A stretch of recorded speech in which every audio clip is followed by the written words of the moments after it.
What's up, family? Gerald the Bossman here. You're tuned into the Bossman Show on AM 1010, AM 1430, 1055 The King. Let the King out at 105theking.com and the Bossman Show at bossmanshow.com. Hit me up on Instagram, The Bossman Show, Twitter at Bossman Show, and Facebook, Bossman Show. It's the Bossman on your radio. Listen to the Bossman Show with your host, JR, Saturdays at 9 a.m. right here on AM 1010, The King. What's up, good people?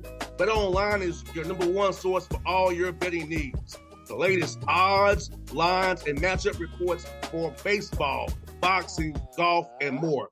BetOnline continues to be the fastest and easiest way to place your wagers, including live betting and your favorite casino and card games available to play right from your phone. Head to the website or use your mobile device to sign up today and get in on the action. Remember to use your promo code BELIEVE, B-L-E-A-V, for your 50% welcome bonus on your first deposit. BetOnline, where the game starts. BS3 Network, changing the way you watch TV. Yes, BS3 Network, changing the way you watch TV, covering content and hot topics from A to Z, sports, music, society and culture, movie reviews, you name it, we have it. Check it out on bs3network.com or check us out on Roku, BS3 TV on Roku, as well as check out your favorite podcasts on all podcast platforms or Spreaker.com/BS3 Network. You are now tuned to BS3 Network.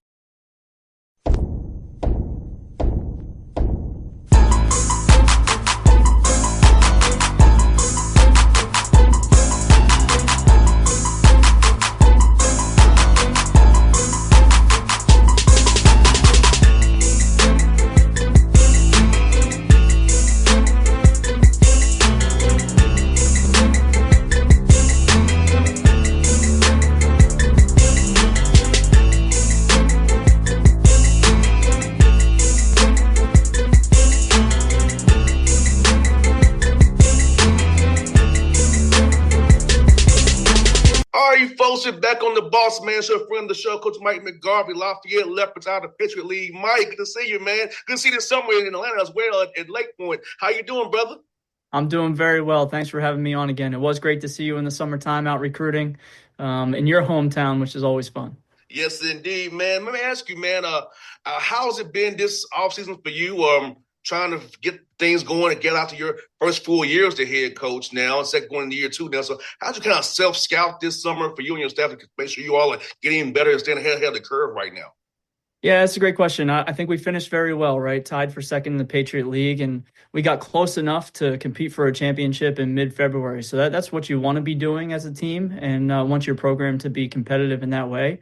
But towards the end, we didn't play our best basketball. And that's the one area where I said, okay, what does it take here with this group returning in terms of consistency and making sure that we have that push into March where we can perform our best in conference tournament play? And the two things that we looked at as a staff pretty critically was our offensive transition rate.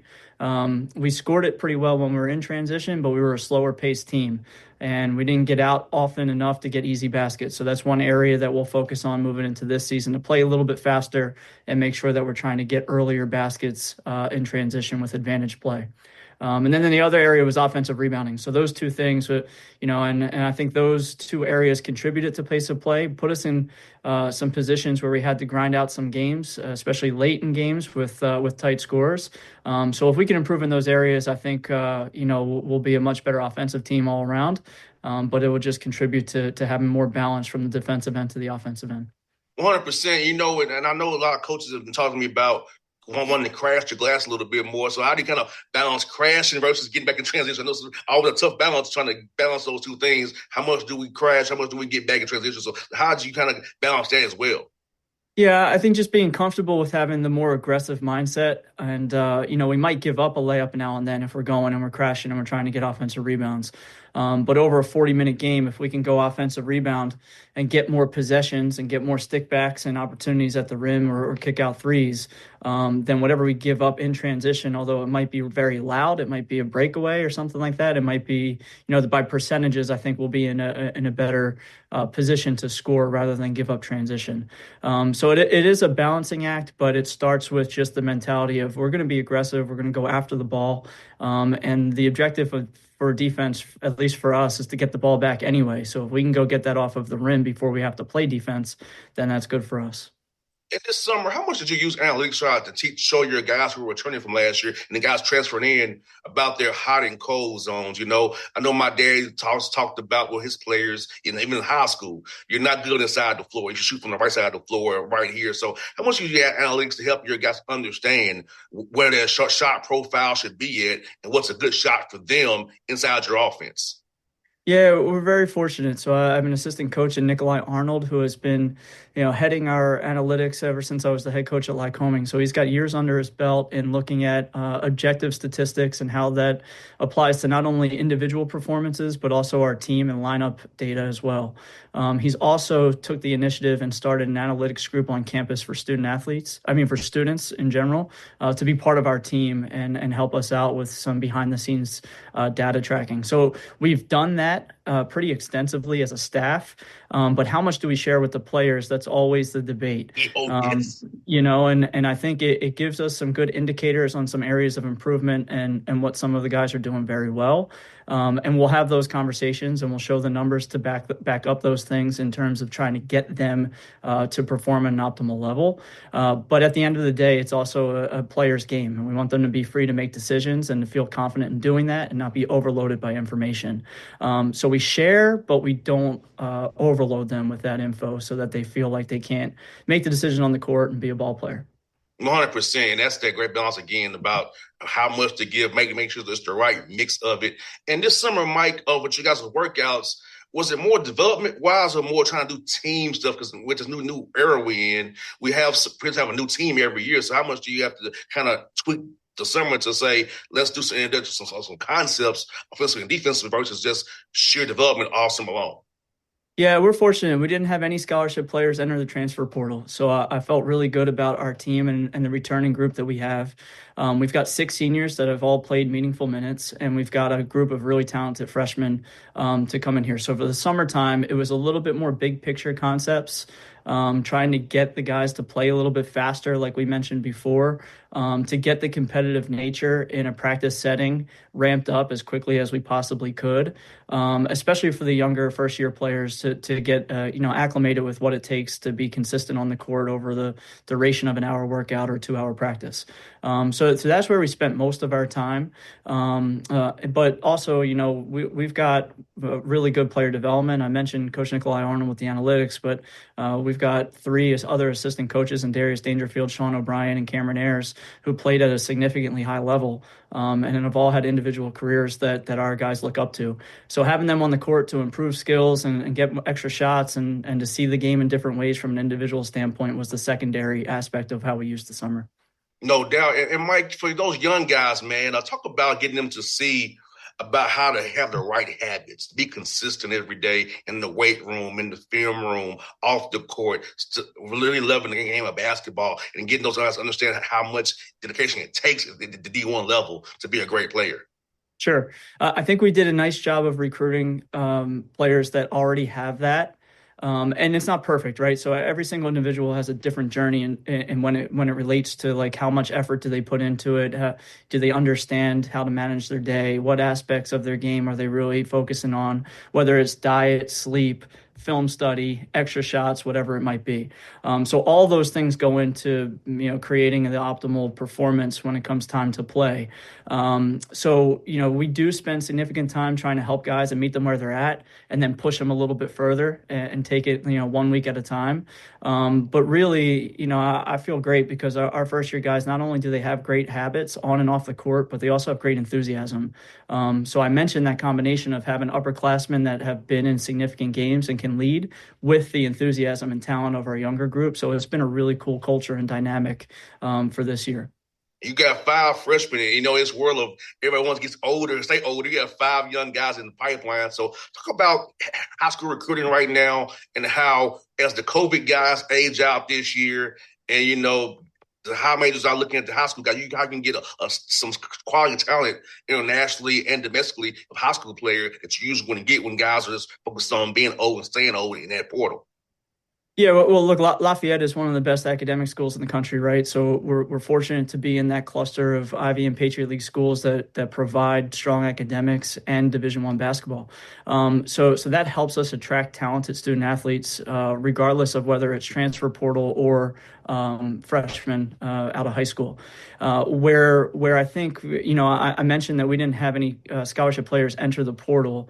We're not immune to that. So what the future holds, I don't have a crystal ball, but we might have to supplement at some point with some transfers. But what I've noticed for us at Lafayette is that a lot of the mid-major schools and the high major schools have been taking transfers. And, I watched the Mick Cronin interview the other day from the Big Ten Media Day, and he talked about like 50% of the roster in some cases have been flipped over. We haven't had that. So when you look at what some schools that are in mid-major plus or high major that may be a little bit elevated from what our level is, they're taking other college players, which leaves a void to get really talented high school players. And I think that we're in a position with the kids that we have committed for the 2025 class, in addition to the freshmen that we have on our roster now, to have the most talented back-to-back recruiting classes, I think, in maybe the history of Lafayette, which is exciting. And what I love about your roster, Mike, is you got guys from 6'2" to 7 foot tall. So talk about defensively. It's gonna help you guys be very multiple and very much variable in how you play, switch things on defense, do a lot of different things that way. So talk about having that ability to play multiple ways with the size you have on your roster from 6'2" to 7 foot tall. Yeah, it's going to be interesting because there's a lot of combinations right now. So for October 7th or 8th or wherever we're at, I'm thinking about all the different possibilities that we have amongst our roster because we are pretty tall and long. We've got positional length and we've got a bunch of combinations that could be exciting, whether that's defensively, whether it's offensively.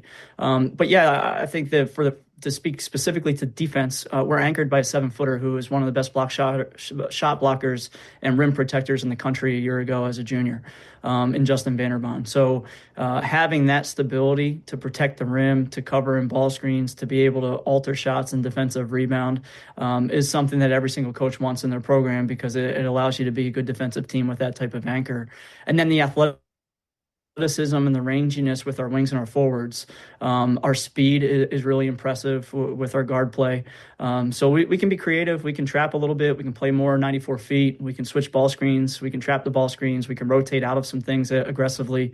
I've liked where our team is at this point in the season when it relates to our ability to defend and use that ranginess that you're speaking about. No doubt, man. And, he's 7 foot tall guy, can cover a lot of mistakes, man. So make a mistake, you got somebody behind you that can really help you at the rim, man. So it's great to have that 7-footer in the middle anchor and everything, man. And also for you, Mike, as we get close to November the 4th, tipping off against Villanova, man, how excited are your guys to get into some of these close scrimmages, man, and scrimmage to see another color, man? I know how it used to be, man. He wants to see somebody else at some point. Yeah, I don't think you're in Atlanta right now. You must be in our practice gym because we're hitting that wall, that stage where we can sense a scrimmage coming. We can sense an exhibition coming. We know that November 4th at Villanova is right around the corner. I think we're a little bit advanced from where we were the last couple years for this time of the season. And with that comes a little bit of anxiety or anxiousness to get out there and compete against somebody else.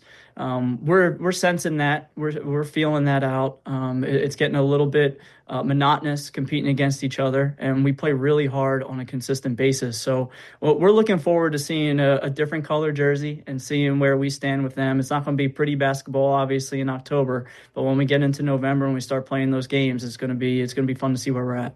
The main thing is compete without hurting somebody. That's the main thing. That's the main thing. Let's compete without hurting one of our own. That's right.